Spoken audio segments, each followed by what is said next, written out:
बोला कि तुम उसको जज कर रहा था, तुम जज कर रहा था कि मतलब है।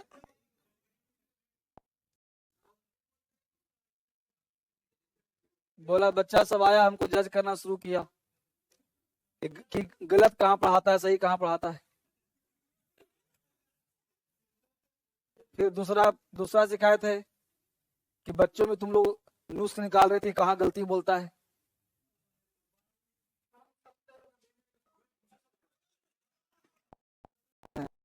नहीं,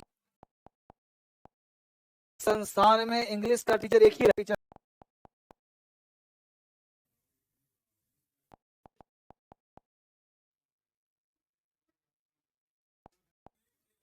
संदीप हाथ रख देगा तो बैठ जाएगा वो।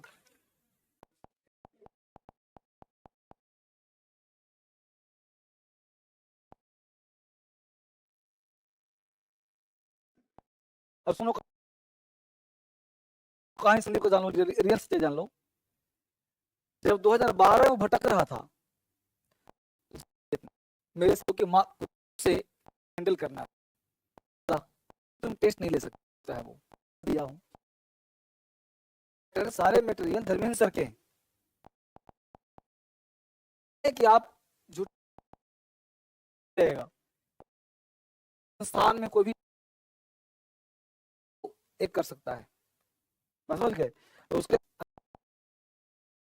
सॉरी सर गलत हो गया, आएगा उसको नहीं, गुस्सा नहीं आएगा, सॉरी या घबराओ नहीं, वेट करो।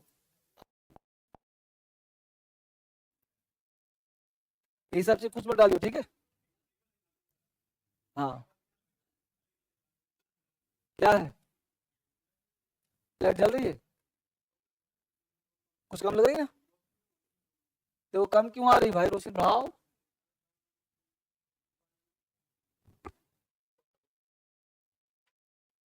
मेरे बोल देना, आएगा तो ले लाएगा हैंकी, तो मान लेता आएगा। चलिए नरेशन, नरेशन स्टार्ट करते हैं बच्चे, समझते हैं क्या होता है नरेशन। तो और जी क्या करना चाहते हो।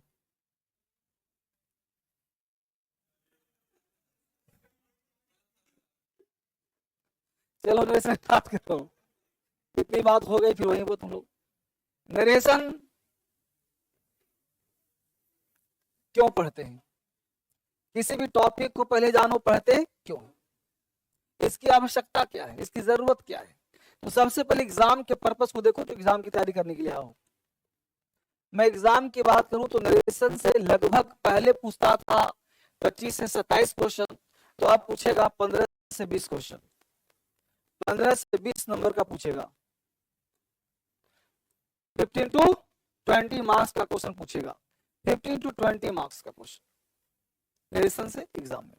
किस एग्जाम पूछेगा सर, तो एसएससी में पूछेगा, सीपीओ में पूछेगा, सीपीओ तो अभी पूछेगा तुमको 27 क्वेश्चन है ना, सीपीओ में भी पूछेगा 27 क्वेश्चन। अब सोचो एक टॉपिक पढ़ रहे हो और 27 नंबर का क्वेश्चन है, एक टॉपिक से 27 नंबर, सोच लो कितना महत्वपूर्ण हो गया, एक टॉपिक 27 नंबर। एसएससी 15 से 20 नंबर, यूपीएससी में 5 नंबर फिक्स है, 5 मार्क्स। अब सोचो यूपीएससी में 5 नंबर, मतलब हर एग्जाम के लिए नरेशन महत्वपूर्ण है। क्लियर हो गया। अब प्रश्न उठता है कि राइटिंग स्पोकन में काम करेगा नहीं करेगा, अब देखते हैं। तो अगर आप स्पीकिंग करना चाहते हो स्पोकन, तो नरेशन की आवश्यकता है, राइटिंग करना चाहते हो तो वहां भी चाहिए, मतलब हर एंगल से आपके पास नरेशन महत्वपूर्ण टॉपिक है। तो नरेशन कैसे पढ़ें कि महत्वपूर्ण हो जाए, तो टेंस वॉइस नरेशन, टेंस अगर आता है तो नरेशन हलवा है, टेंस नहीं आता है तो नरेशन टफ है, ठीक। अब प्रश्न उठता है कि इसे कैसे पढ़ाऊं कि आपको समझ में आ जाए, ठीक। नरेशन घटना अक्सर मैं डिस्कस करता हूं, नरेशन में पढ़ा रहा था, घटना 2017-18 की है। इलाहाबाद से कुछ बच्चे आए हुए थे 8-10 ग्रुप में, यूपीएससी की तैयारी करने के लिए। तो हुआ क्या कि बैच खचाखच फुल था, 5-7 बच्चे का ग्रुप था, इकट्ठे 5 बच्चे लिखा नरेशन, 5 बच्चे चिपट उठ गया। क्या बात है, ये तुम लोग गया ऊपर स्पोकन में, इकट्ठे 5 बच्चा, उसी 5 बच्चा खड़ा हो गया। हम क्यों जी? बोला सर मैं आपको बहुत सम्मान करता हूँ और नरेशन आज तक समझ में हमको नहीं आया है, तो मैं नहीं चाहता कि आपके प्रति जो सम्मान है वो मेरा कम हो जाए, इसलिए मैं एक टॉपिक पढ़ना ही नहीं चाहता हूँ। हम क्यों? बोला आज तक समझ में नहीं आया तो आप कैसे बता दें इसको? ये बात मेरे लिए हो गया चैलेंजिंग। हमने बोला कि बात ऐसी है तो तुम क्लास में बैठो। उसको जबरदस्ती चाप के बिठाया गया। नरेशन उस दिन पढ़ाया मैंने 2 घंटे। अब वो नरेशन समझा और ऑफिस में आके 5 बच्चों ने पैर पकड़ लिया, बोला जीवन में पहली बार मोक्ष की प्राप्ति हुई है। ये सत्य घटना है। मतलब कहने का सेंस है कि नरेशन समझ में आया उसको पहली बार। तो आप में से भी किसी बच्चे की अगर धारणा होगी कि नरेशन समझ में नहीं आता, तो धारणा आपकी टूट जाएगी। आपको 100% सिखा दूंगा। और जितने मार्क्स के, और यहाँ भी जैसे वॉइस में कहा था कि 3 सेकंड में बन जाएगा क्वेश्चन, बोलो बना नहीं बना? बन रहा है। नरेशन भी बनेगा 3 सेकंड में। नरेशन के भी सारे क्वेश्चंस 3 सेकंड में बनेंगे, ये गारंटीड है, बनेगा ही बनेगा। ठीक है, एग्जाम बनेगा, यहाँ ही बनेगा। चलिए, वॉइस से सारे बच्चे संतुष्ट है ना? अब सुन नरेशन। नरेशन की जड़ पे चलो। ये टफ क्यों लगता है, ये क्यों बच्चा नहीं सीख पाता? वजह यह है कि नरेशन में बच्चे होता क्या है कि नरेशन को लोग सोचते हैं पर्सन चेंज करो तो टेंस चेंज करो तो वो चेंज करो, ऐसे करो तो वो करो, इतना बहुत झमेला। बाकी झमेला है भी, लेकिन आपको यहाँ कहता हूँ कि आपको कुछ चेंज करना ही नहीं, बस जैसे कहता हूँ चलो। ठीक है, सबसे पहले जानते हैं नरेशन है क्या। देखो बेटा, नरेशन वर्ड बना है नरेट से। नरेट तुम अक्सर वर्ड सुना होगा, वर्ब है। नरेट का मतलब तो कहानी को नरेट करो, मतलब वर्णन करो। क्या करो जी? वर्णन करो, व्याख्या करो। नरेट चित्रण करो। चरित्र चित्रण करना नरेट कराता, नरेट कहानी को नरेट कर रहा है। तो नरेट का मतलब होता है बताना, नरेट का मतलब होता है चरित्र चित्रण करना, नरेट का मतलब होता है कहना। एक्चुअली पता है क्या, सारे ट्यूबलाइट जो है ना, ये सब ट्यूबलाइट खराब हो गया है।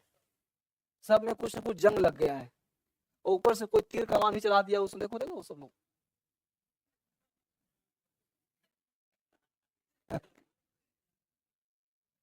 तो ये चीज है। तो नरेशन का मतलब होता है ये सारी ट्यूबलाइट होता, इसको सफाई करवाना कपड़े से खड़ा करके। आज हाँ, सब जगह सारी ट्यूबलाइट हो सब, हाँ जहाँ जहाँ तीर कमान चला सब निकाल दो ना सब। और देखो सब नया लगवाओ सबको। कब तुमको बोलूंगा, बोलो तुमको 10 दिन हो गया, हाँ सबको चेंज करवाओ, नहीं तो फिर तुम लोग चेंज होता शुरू हो जाएगा। तो क्या का लेट मतलब क्या होता है? चरित्र चित्रण करना, बताना, व्याख्या करना। और जिस शब्द के अंत में ION लगा होता है क्या हो जाता है जी? नरेटिव। आई भी बोला एडिटिव होता है। तो नरेट, नरेशन। तो नरेशन का मतलब होता है चरित्र चित्रण करना, नरेशन का मतलब होता है व्याख्या करना, वृतांत बताना। और नरेशन जो वर्ड होता है, इसका एक हिंदी और होता है, वो होता है स्टेटमेंट।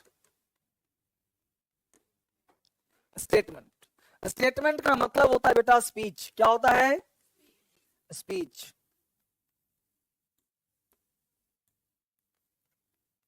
स्पीच। अब प्रश्न उठता है कि स्पीच होता क्या है सर? स्पीच 2 तरह का होता है। स्पीच 2 तरह का, एक होता है डायरेक्ट स्पीच, एक होता है डायरेक्ट स्पीच, और एक होता है इनडायरेक्ट स्पीच।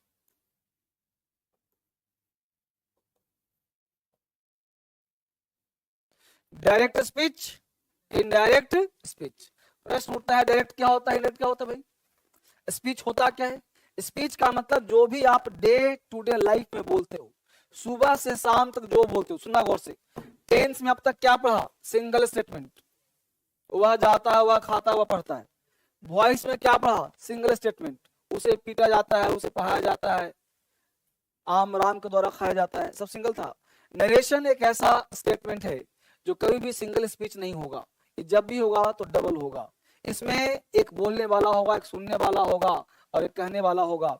इसमें स्पीकर होगा, एक सुनेगा और जिसके बारे में बातचीत करेंगे। इसमें 3 व्यक्ति इन्वॉल्व होगा। अभी तक आपने टेंस पढ़ा, सिंगल व्यक्ति था, वॉइस पढ़ा, सिंगल व्यक्ति था, इसमें एक व्यक्ति होगा ही नहीं। यानी कि इसमें डायरेक्ट बोले या इनडायरेक्ट बोले, इसमें 2 व्यक्ति होगा। यानी कि नरेशन है क्या फिर? तो नरेशन का मतलब होता है वार्तालाप। किसी की कही गई बात दूसरे को बता देना ही नरेशन कहलाता है। किसी की कही गई बात दूसरे को कह देना ही, इसीलिए यह महिलाओं का फेवरेट होता है। किसी की कही गई बात दूसरे को कह देना ही नरेशन। यानी कि जो शिकायत करता है उसको समझ में ज्यादा आएगा। किसी की कही गई बात दूसरे को बता देना ही नरेशन। संदीप की बात मैंने तुमसे कहा, ये क्या हो गया? नरेशन। कोई व्यक्ति तुमसे कहता है, तुम उसको दूसरे से कह देते हो कि तो तुमसे बोल रहा हूं, कहियो मत उससे, ये क्या है? नरेशन। तो किसी की कही गई बात दूसरे को कह देना ही नरेशन। चुगली करना, कुछ भी चुगली करना ही हो, मतलब किसी कही गई बात। जैसे वह कहता है कि मैं डॉक्टर हूं, अब मैं बोला कि वह कहता है कि मैं, तो वह कहता है कि मैं डॉक्टर हूं, मैंने बोला ये बात, लेकिन ये बात मैं नहीं बोला था, बोला कोई और सुना कोई, मैं हो गया मीडिएटर बोलने वाला। तो किसी की कही गई बात दूसरे को कह देना ही नरेशन। अब एक हो गया डायरेक्ट, एक हो गया इनडायरेक्ट। डायरेक्ट मतलब क्या है? In this case we take the exact word of the speaker. In this case we take the exact word. जैसे जो व्यक्ति बोला, जैसे मान लो तुम पढ़ने आते हो, किसी के साथ पढ़ने आए, हमने बोला तुम्हारा दोस्त पढ़ने नहीं आया जी, तो तुमने बोला सर वह कह रहा था ना कि मैं बाजार जाऊंगा इसलिए आज पढ़ने नहीं आऊंगा, वह कह रहा था कि मैं आज बाजार जाऊंगा इसलिए पढ़ने नहीं आऊंगा। अब देखो, तो वह कह रहा था, हम ध्यान नहीं दिए और हमने सुन लिया मैं आज बाजार जाऊंगा, मैं आज बाजार, तुम थोड़ी जाओगे बाजार, तो वो जाएगा ना जी। तो तुम बोल रहे हो मैं बाजार नहीं जाऊंगा, तो तुमने मैं शब्द इस्तेमाल किया उसका वाला, और तुम उसी की बात बोलना चाह रहे थे। तो बोलो कम्युनिकेशन गैप होगा कि नहीं होगा? इस कम्युनिकेशन गैप को डायरेक्ट स्पीच कहा जाता है। इसलिए डायरेक्ट स्पीच से स्पोकन और राइटिंग नहीं होता है, ऐसे एग्जाम के लिए काम आता है। जैसे वह कहता है मैं बाजार जाऊंगा, वह कहता है मैं ईमानदार हूं, तो जो मैं शब्द लगा होता है इसे बोलते हैं डायरेक्ट स्पीच। यानी ऐसी स्थिति में होता क्या है कि जो बोलने वाला व्यक्ति है उसी की भाषा को लेते हैं, इसलिए उसको बोलते हैं direct speech. In this case we take the exact word of the speaker. और ये जो इनडायरेक्ट है, इनडायरेक्ट का मतलब हुआ, हमने पूछा तुम्हारा मित्र नहीं आया, तुमने कुछ नहीं बोला, सर वो कह रहा था कि वह गया बाजार, या वह कह रहा छोड़ दो सर वो बाजार गया है, सर वो बाजार गया है, मैं बाजार जाऊंगा बोल तो सकता ही नहीं। तुमने बोला कि सर वो बाजार गया इसलिए क्लास नहीं आएगा, वह बाजार गया, उसने बोला होगा मैं बाजार जाऊंगा, और तुमने उस मैं को क्या कर दिया? वह, तो वह तुमने अपने मन से किया ना, कि उसने बोला हो कि वह बाजार जाएगा, सर से बोल दिया नहीं ना, उसने बोला होगा मैं बाजार जा रहा हूं, और तुमने उस मैं को क्या कर दिया? वह। ये भाषा किसकी है? तुम्हारी भाषा है। उसने तो मैं बोला होगा, उस मैं को तुमने वह अपनी भाषा में किया ना जी। यानी in this case we don't take the exact word of the speaker, in this case we take the sense of the statement of the speaker and we explain that statement in our own words, that is called indirect speech। समझा? ऐसी स्थिति में हम लोग वक्ता कथन को नहीं लेते, we take the sense and essence of the statement of the speaker and we explain that statement in our own words, that is called indirect speech। indirect का मतलब होता है हम लोग उसके essence को लेते हैं and we explain that statement in our own words, that is called indirect speech। बात पकड़ में आया? तो डायरेक्शन, डायरेक्ट और इनडायरेक्ट, इस तरह से पढ़ने हो सकता है। जैसे मान लो यहां बोलना है कि वह कहता है, वह कहता है कि मैं ईमानदार हूं, वह कहता है कि मैं ईमानदार हूं। तो यहां जो मैं है ये वह दोनों एक ही व्यक्ति है, नहीं है क्या? क्या कोई दिक्कत? वह कहता है कि मैं, तो मैं और वह दोनों व्यक्ति एक ही है, राइट। एक एग्जाम्पल और लिखो, वह कहता है कि वह ईमानदार है। वह कहता है कि वह ईमानदार है। यहां भी वह जो है यही हुआ है, सेम ही व्यक्ति है, लेकिन जानना यह है कि यह है डायरेक्ट और यह है इनडायरेक्ट।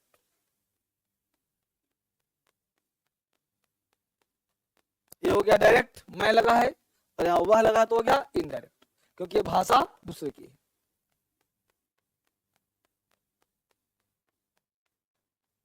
चलिए बढ़िया से आगे चलिए।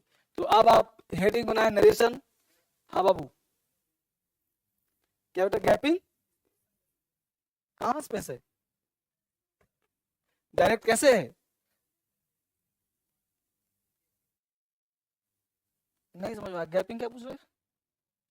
गैपिंग मतलब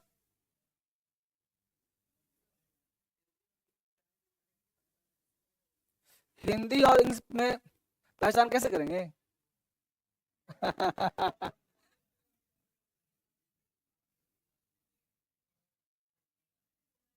गैपिंग, अच्छा हमने बोला कि ये वो सेंटेंस जो है ना स्पोकन में काम नहीं आता। जैसे मान लो हमने इतना लाइन सुना नहीं, किसी ने ये लाइन नहीं सुना और सुन गया मैं ईमानदार हूं। ईमानदार तो तुम्हारा दोस्त है, अब बोल रहा हूं मैं ईमानदार हूं, तो मैं थोड़ी बोल रहे हो। अरे वह कहता है मैं ईमानदार हूं, तो वह ईमानदार नहीं जी, तुम थोड़ी ईमानदार हो। गैप हुआ कि नहीं हुआ? इसको बोलते हैं कम्युनिकेशन गैप। मतलब सामने वाला व्यक्ति सुन लिया कुछ, समझ लिया कोई और हो गया कुछ और, ठीक है, उसको बोलते हैं कम्युनिकेशन गैप। हेडिंग बनाओ नरेशन, पढ़ाते हैं आराम से प्रिंटेड फॉर्म में। नरेशन का मतलब स्टेटमेंट, कथन। आराम से लिखो स्पीच, सबका परिभाषा लिखो, डिफिनेशन लिखो आराम से।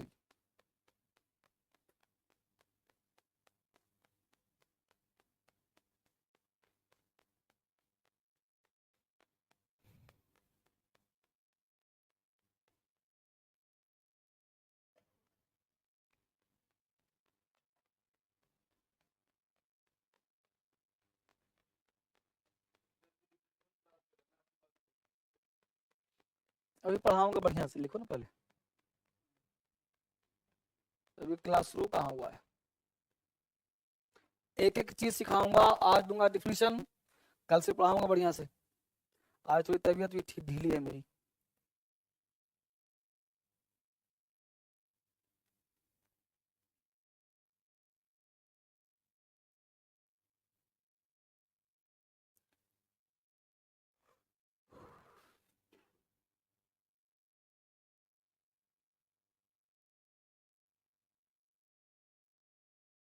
किसी की कही गई बात दूसरे को बताना ही नरेशन कहलाता है। ऐसा परिभाषा आप पहली बार देख रहे होंगे। हर चीज में पढ़ते होंगे टेक्निकल, या हर चीज मिलता होगा डीएसएल के द्वारा बनाया हुआ। अच्छा, ये स्पोकन बुक आप लोग का ऑर्डर हो गया था ना? अभी आया नहीं घर पे? सिर्फ में हुआ, कोई बात नहीं, आन दो रिव्यू का आ रहा हो, फिर उसमें रिव्यू का कुछ। अच्छा, पर्च करने के बाद, आने के बाद, अच्छा अच्छा अच्छा। यह किताब अगर आप जो बच्चे ऑनलाइन क्लास कर रहे हैं, अगर आपको कभी कल्पना क्या होगा कि मुझे मेरे पास एक स्पोकन का बुक होता, तो यह किताब आपके लिए वरदान साबित होगा। तुम ऑर्डर करती कर दो, सारे बच्चे ऑर्डर कर दो, दोस्त रिलेटिव सबको करवा दो ऑर्डर। अभी 230 में मिल रहा है, फिर कीमत बढ़ जाएगा इसका। बाकी बुक बहुत अच्छी है, 4 साल के बाद बनाया गया किताब। नरेशन स्पीच डायरेक्ट और इनडायरेक्ट, किसी की कही गई बात दूसरे को बताना ही नरेशन कहलाता है। The narration is a topic that deals with the study of expressing the idea of a speaker. नीचे से लिखा गया the narration can be studied under two groups.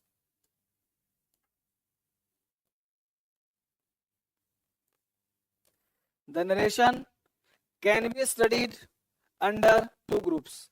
Narration को दो ग्रुप में बांट कर पाते हैं, direct speech, indirect speech.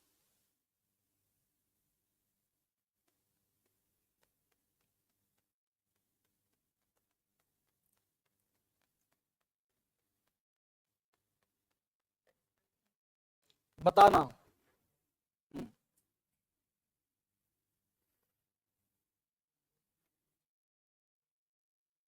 Under the नहीं, अंडर टू ग्रुप्स. द कहां दिख रहा है तुमको? Narration can be studied under two groups, direct speech और इनडायरेक्ट स्पीच.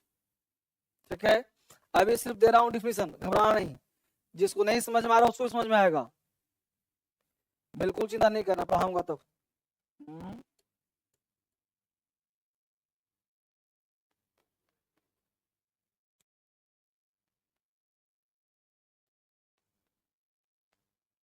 ठीक है, हेडिंग बनाइए, direct. In this case, we express the exact word of the speaker.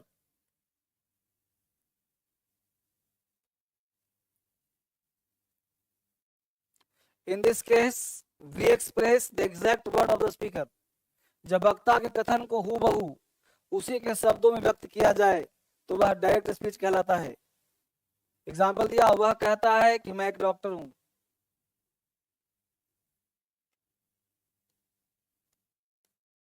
वह कहता है मैं एक डॉक्टर. वह और मैं दोनों सेम है.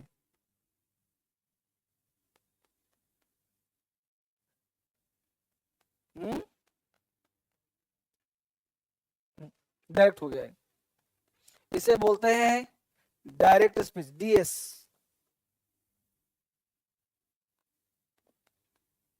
Direct speech.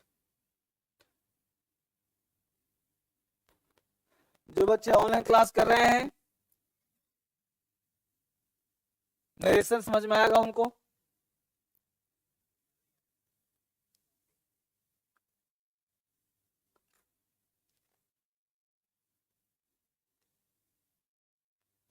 वह कहता है कि मैं एक डॉक्टर हूं, डायरेक्ट स्पीच. चलिए आगे.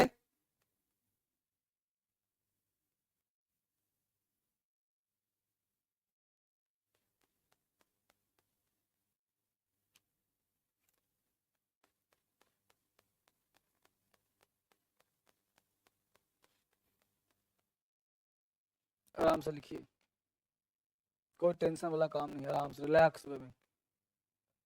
हेडिंग बनाइए, इनडायरेक्ट. इनडायरेक्ट.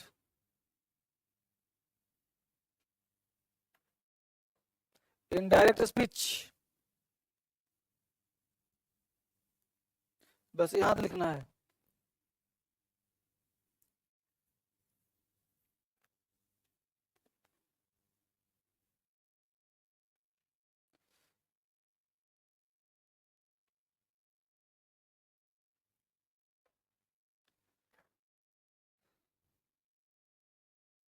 आज का क्लास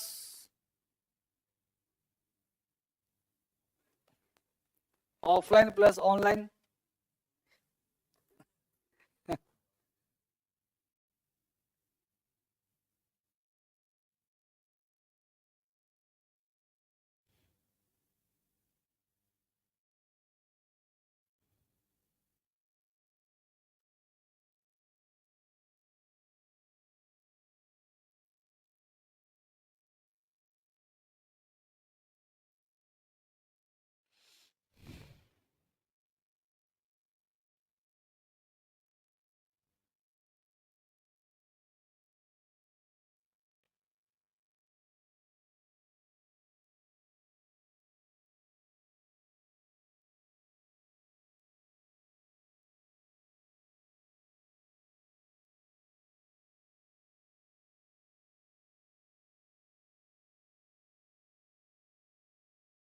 उतर लिया. इसमें कहा गया जब वक्ता के कथन को उसी के शब्दों में व्यक्त न करके उसके सारांश एवं आशय को लेकर अपने शब्दों में व्यक्त किया जाए तो उसे इनडायरेक्ट स्पीच कहा जाता है। ठीक है,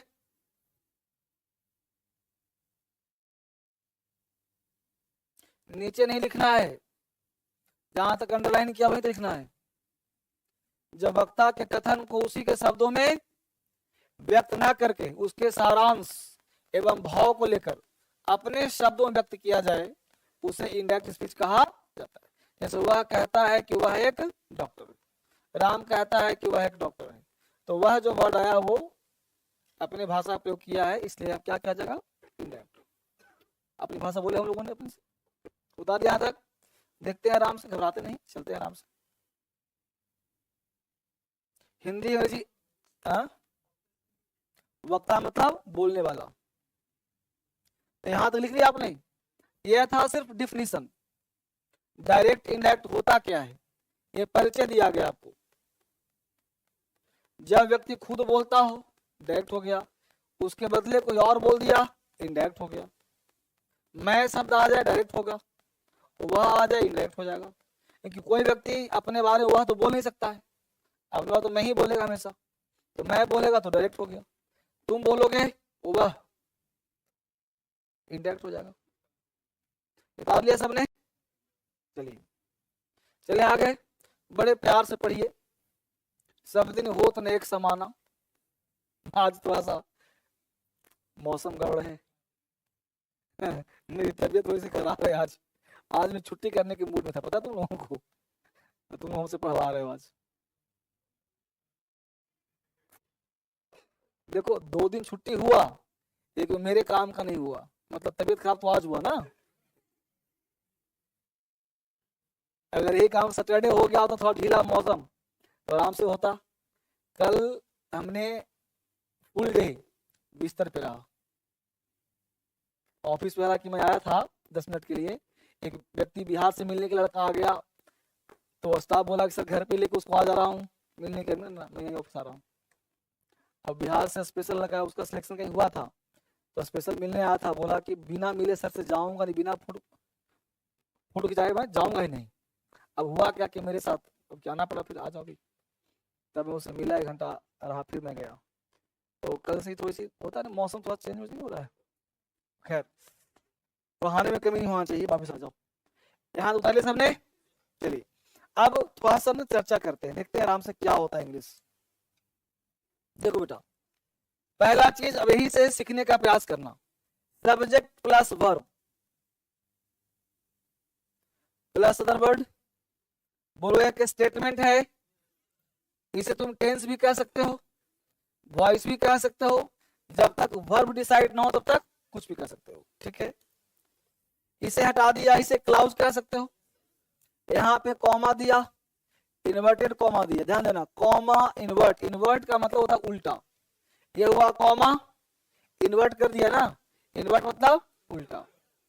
और कॉमा ही कॉमाज है, कॉमास, कॉमा तो ये ना है, कॉमा एक रहे तो कॉमा, एक से ज्यादा है तो कॉमास, तो कॉमा एंड इन्वर्टेड कॉमास। फिर से दिया सब्जेक्ट, फिर दिया वर्ब, फिर दिया अदर वर्ड। तो ये पूरा बन गया स्टेटमेंट, लेकिन ये क्लाउज हो गया। स्टेटमेंट का मतलब पूरा सेंटेंस, और ये बन गया क्लाउज, और ये होगा पूरा स्टेटमेंट। इन्वर्टेड कॉमा क्लोज कर दिया। ठीक है, थोड़ा सा डिस्टेंस में दो,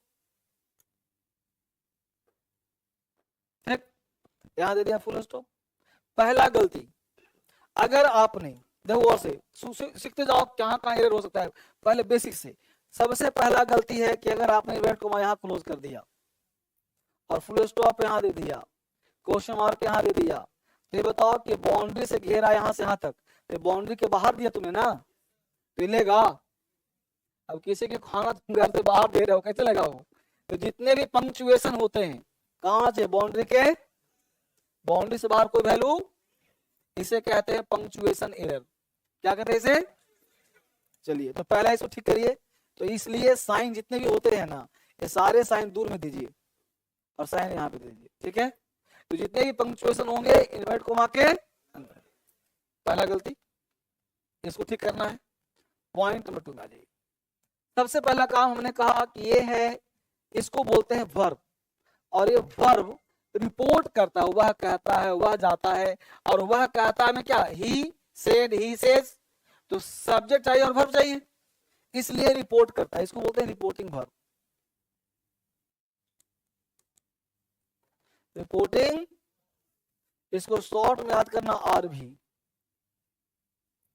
रिपोर्ट ये वर्ब है ना, रिपोर्ट करता है कि वह कहता है, वह पढ़ता है, वह सोता है, और ये पूरा हो गया स्टेटमेंट। तो जो स्टेटमेंट होता है ना, उसी को नरेशन कहते हैं। तो यही है तुम्हारा नरेशन। नरेशन वो नहीं हो तो रिपोर्ट कर रहा है, वह कहता है, वह जाता है, और ये पूरा सेंटेंस होगा कि मैं एक डॉक्टर हूँ, मैं ईमानदार हूँ, मैं सोता हूँ, मैं खाता हूँ, ठीक है। तो ये पूरा हो गया स्टेटमेंट। तो स्टेटमेंट को कहते हैं रिपोर्टेड स्पीच, जो रिपोर्ट किया ना उसको रिपोर्टेड स्पीच।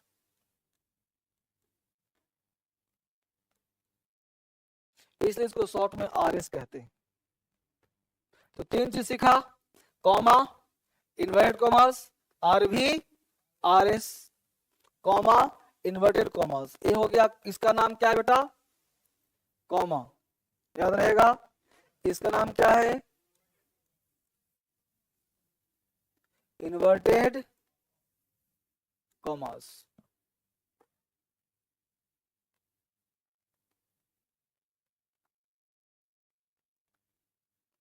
ये सब टेक्निकल नाम है, याद रहेगा कि नहीं रहेगा। RV, RS, comma, inverted commerce,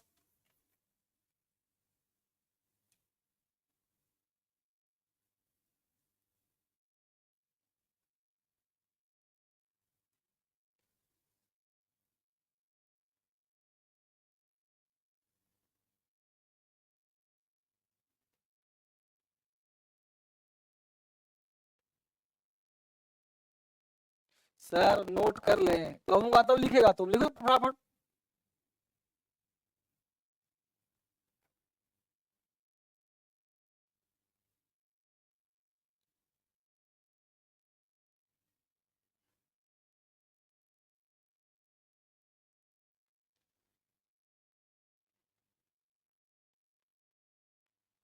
बता ले बच्चे।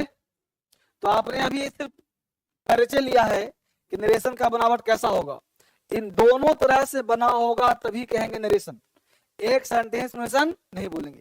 तो यह है आर भी है R S, reporting verb R भी R S, comma, inverted comma, यहां समझ में आ गया। चलिए बहुत सुंदर। अब देखते हैं, आगे पढ़ते हैं आराम से।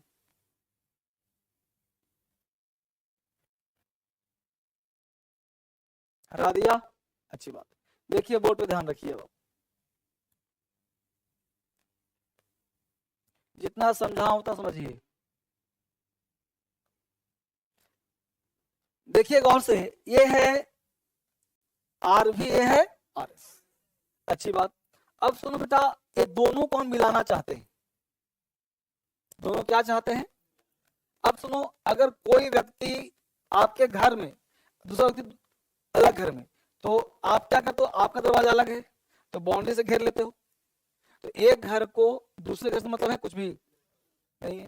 तो ये मान लो इंडिया है, ये मान लो पाकिस्तान है, चाइना है, या ये चाइना है, इंडिया, अलग अलग देश है।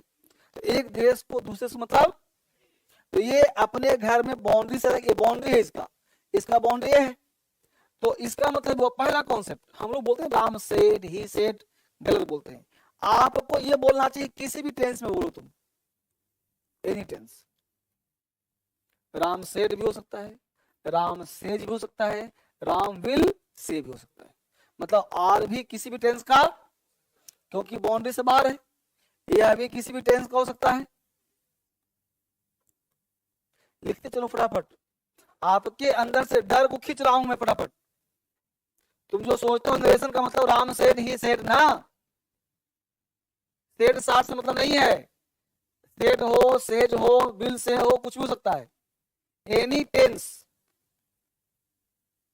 जितनी बार लिखूं तुम लिखते रहो, यानी कि आर भी किसी भी टेंस में और आर एस भी किसी टेंस में हो सकता है। तो पहला कॉन्सेप्ट रखा कि दोनों किसी भी टेंस में हो सकते हैं, यानी जो वर्ब है किसी भी टेंस में हो सकता है। फिर से आगे बढ़ते हैं एक बार। Any tense any tense. आगे बढ़ते हैं, फिर से लिखिए इसको, लिखते चलो। नरेशन में ऐसा सिखा दूंगा ना कि जहां उंगली जाएगा वही आंसर, वॉइस की तरह। अब देखो फिर से एक बार, आर भी है आर एस है। अब एनी टेंस एनी टेंस। अब पड़ोसी से मिलना चाहते हो, एक देश दूसरे देश से मिलना चाहता है, तो बोलो मिलने के लिए सबसे पहले क्या काम करोगे? बाउंड्री को तोड़ेंगे जी। मान लो एक देश चाइना चाहता है इंडिया दोस्ती करना, तो पहला चीज जो बीच की जो दीवार है, जो वहां पे लगा हुआ है, कस्टम्स ड्यूटी वगैरह लगा है, उसको कम करेगा, डिजिटल करने के तोड़ेगा। यानी सबसे पहला काम है इस बाउंड्री को हटाना, सबसे पहला काम। और बाउंड्री को हटाएंगे तब जब इसे पूछेंगे तब, यानी इसका नेचर जानना पड़ेगा हटाने के लिए। तो जब बाउंड्री हटाएंगे तो एक नियम बनेगा, और नियम ये बनेगा कि भाई हटा रहे हो तो यहाँ पे जोड़ोगे क्या, किसको लाओगे? तो एक मीडिएटर आएगा, उस मीडिएटर को हम कंजंक्शन कहते हैं, और इसी कंजंक्शन को पढ़ेंगे मास्टर रूल के तहत। मास्टर रूल, जब इन दोनों को जोड़ेंगे तो बीच में क्या आएगा जी? कंजंक्शन। उस कंजंक्शन को किसके तहत पढ़ेंगे? Master rule. तब ये दोनों जुड़ेगा इसके नेचर को जान करके, यानी मास्टर रूल पढ़ेंगे नरेशन के नियम के तहत। इसको देखना पड़ेगा कैसा कहता है। फिलहाल ये जाना कि कॉमा हटेगा तो बनेगा मास्टर रूल, कॉमा हटेगा तो बनेगा मास्टर रूल। ठीक, देखते हो क्या क्या बनता है। मास्टर रूल हो गया। कंजंक्शन को बोलते हैं मास्टर रूल। अब कंजंक्शन तुम ये मत बोलो दैट लगाऊं, नहीं, क्या लगेगा छोड़ो कहानी, बस ये देखो कंजंक्शन लगेगा क्योंकि दोनों जुड़ेगा तब। जब किसी को जोड़ते हो तो बाउंड लगाते हो ना भाई, तो बाउंड्री बीच में लगेगा। ठीक, वापिस आ जाओ। अब कंजंक्शन को बोलेंगे मास्टर। अब बोलो ये जो सब्जेक्ट है वो किससे बात करेगा? सब्जेक्ट वर्ब से। प्रधानमंत्री प्रधानमंत्री बात करेगा जी, तो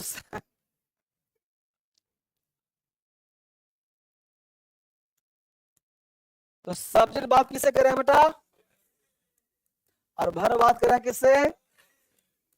राष्ट्रपति, राष्ट्रपति से प्रधानमंत्री।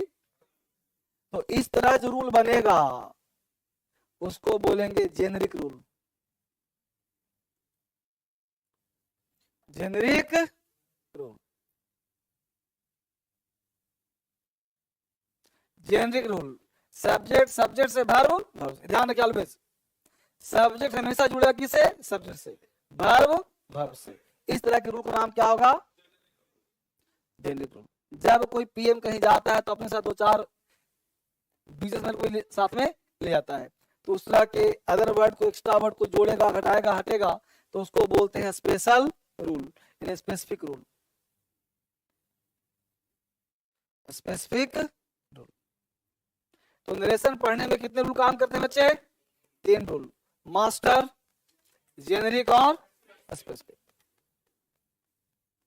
मास्टर रूल, जेनरिक रूल और स्पेसिफिक रूल। स्पेशल, जैसे ये दोनों के बाद जो एक्स्ट्रा रूल लगेगा कहीं भी उसको बोलेंगे स्पेसिफिक रूल। सबसे पहला काम क्या करें? कंजंक्शन। दूसरा काम करेंगे जनरल, वर्ब, सब्जेक्ट। और तीसरा जो एक्स्ट्रा कुछ चेंज होगा तो किसके साथ चेंज होगा? Specific rule. तो नरेशन बनाने में 3 तरह के नियम एक साथ चलेंगे, 3 नियम एक साथ, लेकिन मैं पढ़ाऊंगा आपको अलग अलग। पहले पढ़ाऊंगा मास्टर, फिर पढ़ाऊंगा जेनरिक, फिर पढ़ाऊंगा स्पेसिफिक।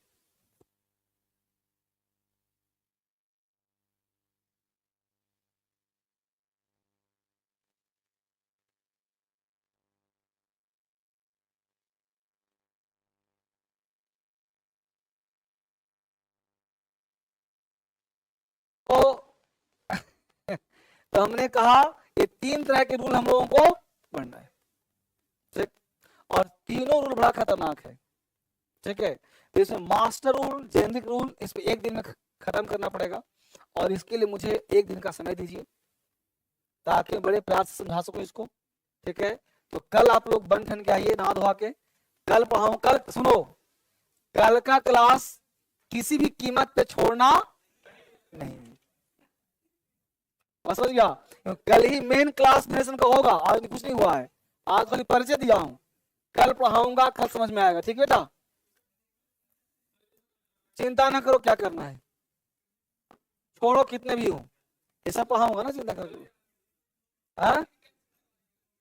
कहाँ जा रहा है, तो पढ़ लेगा ना ऑनलाइन, फिर क्या दिक्कत है, ऑनलाइन पढ़ लेना।